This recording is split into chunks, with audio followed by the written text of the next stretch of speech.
Save You, now streaming on Hulu, is from writer and director Brian Duffield, writer of Love and Monsters, Insurgent, and The Babysitter, creator of the Skull Island Netflix series, and director of some movie called Spontaneous. It tells the story of a shut-in who lives in an isolated house and is shunned by the outside town.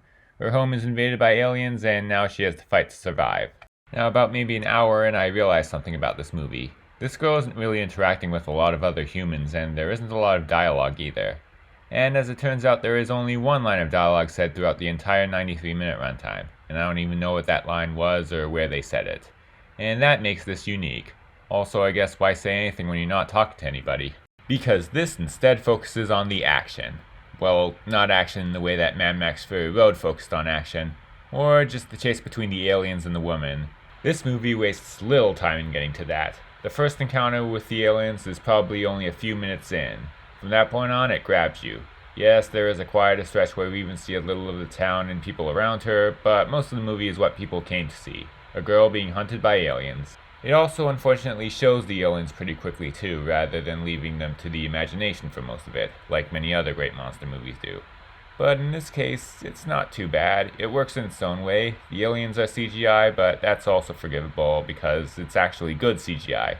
Would it have been better with more practical effects and with the audience seeing less of the creatures? Maybe, but it also doesn't ruin it for what it is. It's full of tense scenes involving the aliens. It was made by 20th Century Fox, which kind of makes me wish they had gone to theaters with this one. This is the kind of movie that would have been improved by a big screen experience, but sadly we're going to have to live with seeing it on a small screen, which I guess isn't too bad. But it unfortunately isn't always able to keep up the tension forever. It kind of dips just a little near the end, and then the actual ending comes along, and it's weird. In a bad way.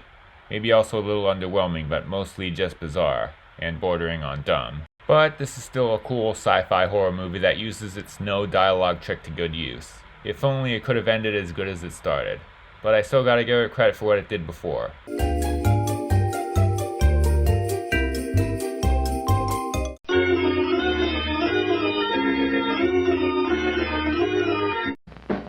"7:30 will start Friday's buzzing with The Green Hornets. That legendary nemesis of crime with his loyal companion Kato thrilled most of us as kids in one of radio's longest runs. Let's push this aside, Kato, and go through. I'm with you, boss.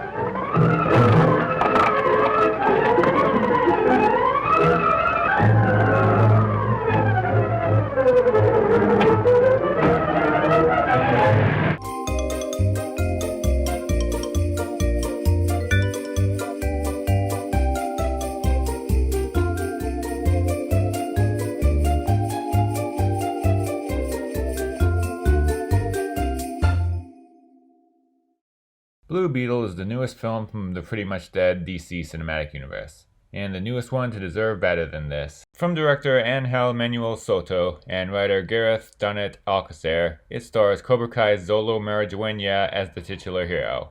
It's another origin story. He's chosen by a magical artifact that someone else stole from an evil corporation that controls the city he lives in like a pretty dystopian way, like the company in RoboCop.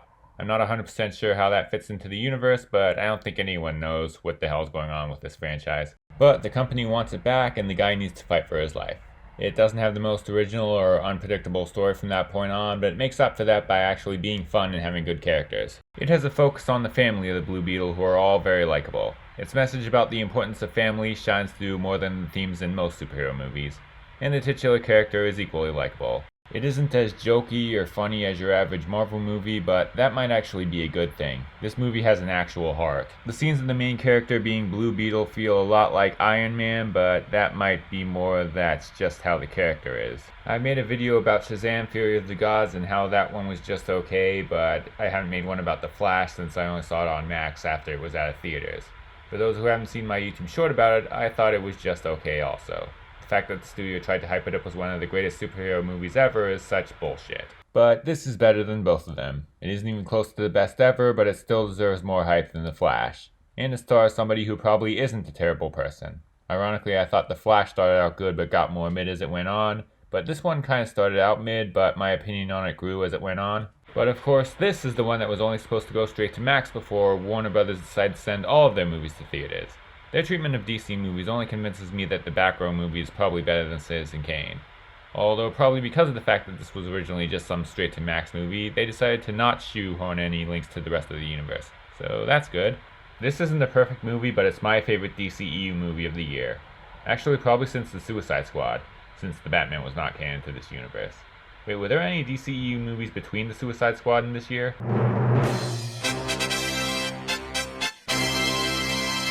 Either way, this was indeed better than I was expecting. In a year full of mid-DC movies, it's nice to have a decent to good one. What it lacks in story, it makes up for with fun and heart. It can't come close to Across the Spider-Verse or Guardians of the Galaxy Volume 3, but then again, very few can.